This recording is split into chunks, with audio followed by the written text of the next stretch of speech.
Blind Faith and Dead Christianity. BD number 7292.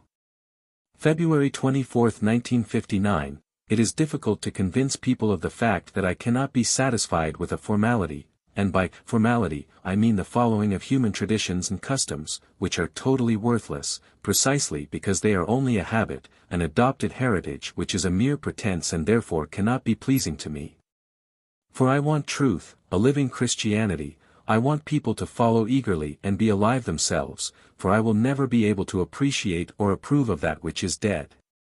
And dead is everything people acquire or adopt from their fellow human beings without first having seriously formed an opinion of it themselves.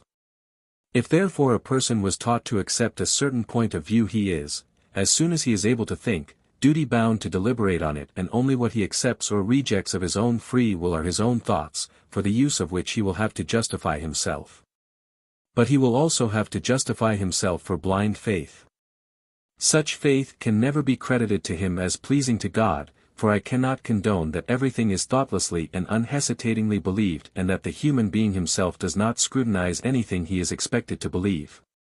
And neither will he ever be able to claim that teachers had instructed him in such ways, for he is, seeing that he can think for himself, in a position to think about what he is demanded to believe.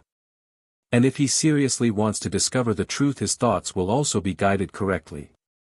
But most people lack this serious will, hence they thoughtlessly accept everything and then live in the belief that they are true Christians as long as they don't reject the religious doctrines regarding Jesus Christ. But what they possess is a far cry from faith, for a faith that is of value before my eyes must be alive and can only be gained through a serious attitude. But where can this be found? People are often satisfied with the one-time instruction in their youth, which they then take along into adult life and believe that this knowledge is enough and that they have no further responsibility towards a God and Creator. How very mistaken they are, and how empty they will stand before me one day when I demand accountability for their life on earth. Yet they cannot be convinced of their wrong thinking, or they would make an effort to gain insight and with a living spirit also deal with the hitherto dead knowledge they possess.